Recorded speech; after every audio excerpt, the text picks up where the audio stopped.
મારા વાલા મિત્રો, કેમ છો? મજામાં?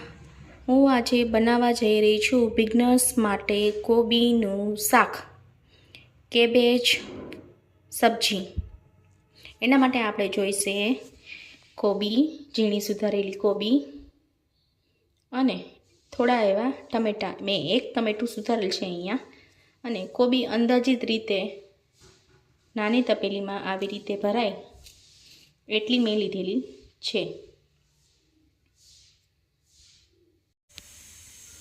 હવે આપણે એક પેન લઈને એની અંદર 1 ચમચી અથવા તો અંદાજિત 2 ચમચી જેટલું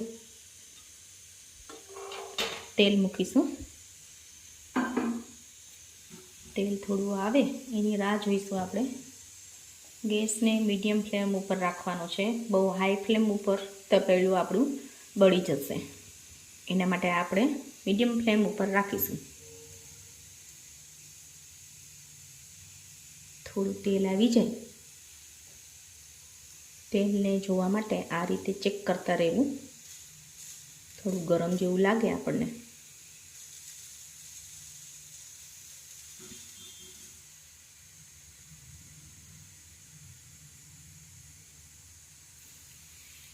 આપણે કેબેજને થોડું પાણી લઈને અને આપણા 1 સમારેલા ટમેટાને સારી રીતે ધોઈને આવી રીતે પાણી નિતારીને પછી એની અંદર ધીમેથી એડ કરી.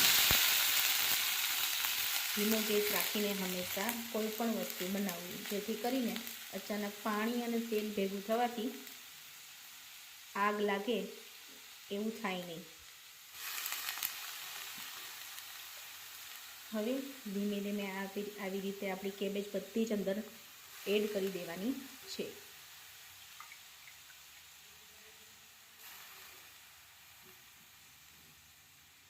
સારી રીતે પાણી નિતાર્યા પછી આવી રીતે કેબેજ એડ કર્યા પછી હવે મસાલા નાખવાનું ચાલુ કરીશું આપણે.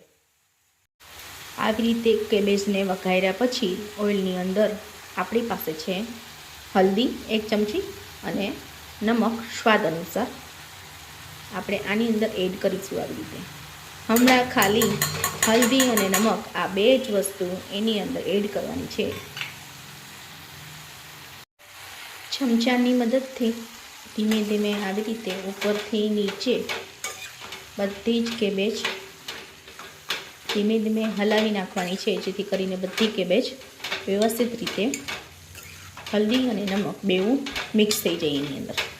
જુઓ, થોડું આવી રીતે પાણી છૂટશે, કેમ કે આપણે પાણીવાળી કેબેજ ધોયેલા પછી નિતારીને સારી રીતે નાખેલી, છતાં થોડું પાણી નીકળશે.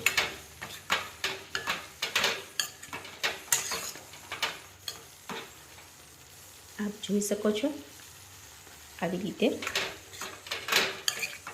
થઈ જશે. હવે એની ઉપર એક વાસણ લઈને, થાળી અથવા ડીશ કે જે પણ હોય તમારી પાસે, એને લઈને એની ઉપર ઢાંકી દેવાનું છે. આ જ હંમેશા મીડિયમ ફ્લેમ જ રાખવી. હાઈ ફ્લેમ અને એકદમ લો ફ્લેમ ચડવા માટે ના રાખવું.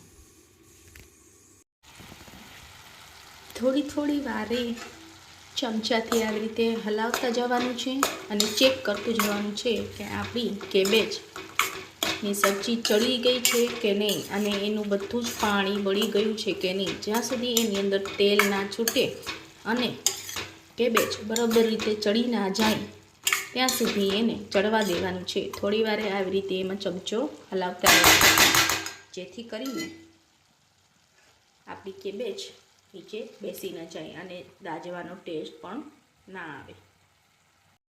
હવે આપણી સબ્જી ઓલમોસ્ટ બની જવા આવી છે અને એની અંદર પાણી પણ પડી જવા આવ્યું છે. આવી રીતે હવે એને હલાવતા રહીશું.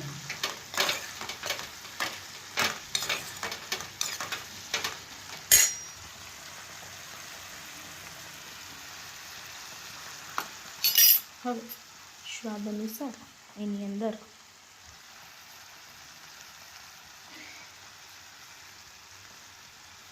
તમે જેટલું તીખું ખાતા હોય અને તમારું મરચું પણ કેટલું તીખું છે એ જોઈને એની અંદર મરચું નાખવાનું રહેશે. મરચું હંમેશા લાસ્ટમાં જ નાખવું. લાલ મરચું હંમેશા લાસ્ટમાં જ નાખવું. એનું રીઝન એ છે કે એનો કલર અને ટેક્સચર બરાબર રીતે જળવાય નહીં. પહેલાં એને હળદી અને સોલ્ટ નાખીને ચડવા દેવાનું છે. એનું પાણી પ્રોપર રીતે બળી જાય અને કેબેજ બરાબર રીતે ચડી જાય. તમે જોઈ શકો છો દર્શક મિત્રો, આ આપણું બની ગયું છે આજનું કેબેજની સબ્જી. હવે તમે આની કેબેજની સબ્જીને રોટલી, પરોઠું, ભાખરી કોઈ પણની જોડે ખાઈ શકો છો ઇઝીલી. અને જો નાના છોકરાઓને બહુ તીખું ના ભાવતું હોય તો તમે મરચાંને, લાલ મરચાંને અવોઇડ પણ કરી શકો છો. Thank you for watching. Like, share and subscribe please. Thank you.